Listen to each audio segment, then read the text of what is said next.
Quick reminder, we now have a Discord channel called The Hideout. Join for behind-the-scenes tidbits, get buying recommendations from yours truly, and, just hang out. Scan the QR code on the screen or use the invite link in the description to join. Alright, back to the video. So it's been a while since we saw any microdriver IEMs in the market, and if you know me, you know I'm always down to try them. So Moondrop recently released the sequel to their cheapest IEM, the Moondrop Quarks, and the sequel is named, you guessed it, the Moondrop Quarks 2. Here they are. Well, I won't leave you waiting. Let's see if it's an improvement over the old model and if it's worth your money. So let me just preface this by saying that the Quarks 2 are about 15 bucks, so cost cutting is to be expected. For the box, it's just straight up cardboard. Then you open up the top to reveal the Quarks 2. It's kind of lying in a cardboard insert with the cable kind of wrapped neatly below it.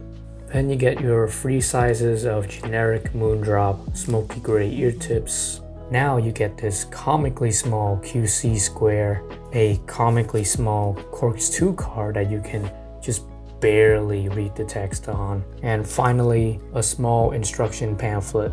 Not gonna lie, it's kind of cute just how small these things are. And yeah, there's no carrying pouch for the Quarks 2, no original anime art either, just a generic card one. For the weeps, I guess this might be the deal breaker already, but I guess they had to save money to put into their DSP chip, which leads me to the IEMs themselves. Yep, the Quarks 2 ships by default with the DSP chip, but it acts more like the Moondrop droplet, where it's just a default EQ adjustment on the Quarks 2 driver, and that means no EQ options, no gain, no PEQ stuff in the Moondrop Link app.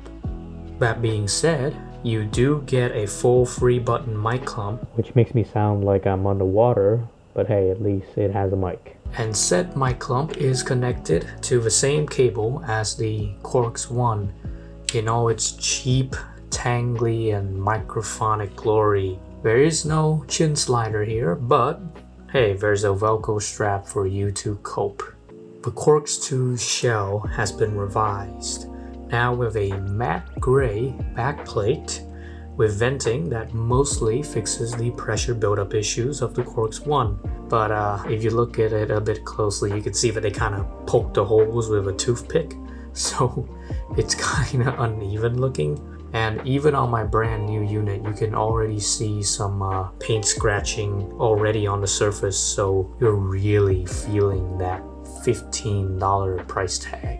With the Quarks 2, getting a good seal and good comfort is pretty crucial, and the stock Moondrop tips are only okay for that purpose. If you like the shape of those stock ear tips and you want a better fit, I would suggest using the Tangent TABP base tips, which I'll be using for testing, or the Final Type E ear tips. You can also use foam tips or TPE tips like the soft ears you see to get some more bass out of the Quarks 2 at the expense of some comfort. And another tip is that you can wear the Quarks 2 over the ear style. It kind of defeats the purpose of being a bullet-shaped IEM, but it helped the Quarks 2 stay on my ears better and reduced microphonic noise from the cable. So with all that out of the way, let's get to the sound of the Moondrop's Quarks 2. So I'm just gonna quickly touch on the general sound of the Quarks 2 and get to the comparisons, which are more telling. So you have a balanced signature, as with most Moondrops, with a reserved but sufficient bass, given that it's a pretty small driver. The lower mids are about neutral, with an upper mid range that is clear and competently tuned, though not emphasizing any particular musical element. Treble is not a strong point with this IEM, but it's enough to give the needed clarity to your tracks, though don't expect strong detailing performance out of this. The Quarks 2 are not technical monsters, to be sure, with separation, resolution, and soundstage being pretty rudimentary. It delivers the music, and that's mostly it. Now, it's when you compare the Quarks 2 to its predecessors, the first Quarks, and its DSP version, do you get a better picture of the Quarks 2. For the unboxing and accessories, all three are pretty barren given their low price tag, but the first Quarks and the Quarks DSP have a carrying pouch, which has been cut out from the second version. Build is pretty much the same on all three, which is to say that it's cheap. As for the sound differences, I think the graphs comparing the three are pretty accurate to how they differ in real life. The Quarks 1 have a generally warmer tone compared to the second Quarks, but the Quarks 2 is able to refine the upper mid-range. It fixes the strident 2.8 kHz peak of the original, and it introduces a little more treble energy. Compared to the Quarks DSP, I generally much prefer the Quarks 2, because with the old DSP version, the bass was artificially EQ'd too much. It overwhelmed the little driver at medium to high volumes, which the Quarks 2 have patched up with a more conservative bass curve. If I had to choose between the three, it would be a toss-up of the Quarks 1 and the Quarks 2, depending on if I have a source that uses a 3.5mm jack and my music selection at the time. The Quarks DSP, I say it can be considered obsolete by this point. So with just $5 more on top of the price of the Quarks 2, you can get the Moondrop 2. Let's see what difference those $5 make. You go from a very basic cardboard box to one with an anime girl on it and an extra carrying pouch. Build quality on the Chew 2 though is a tremendous step forward, with a heftier metal build, removable nozzles, and the removable cable. I think the jump on build quality alone might be worth the $5 premium already. But the sound is actually also vastly improved. Pretty much all the technical aspects on the Chew 2 is noticeably better than the Quarks 2. And the tuning is slightly different, but equally good, I'd say.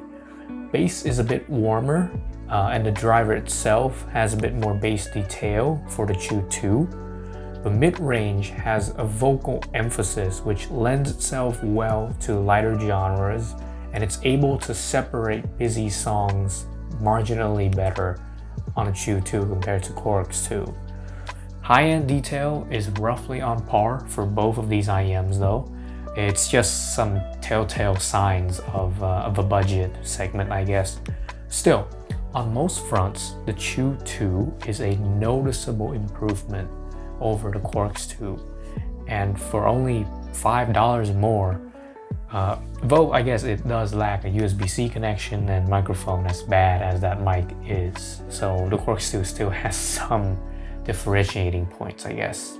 The Quarks 2 is positioned as Moondrop's newest, cheapest, and smallest offering in its modern lineup, but it should be best thought of as a side grade to the older Quarks and the Quarks DSP. It fixes the pressure buildup and some tuning deficits of the predecessors, but with strong contenders at the $20 segment, offering much more performance both in build and sound quality for only a $5 difference.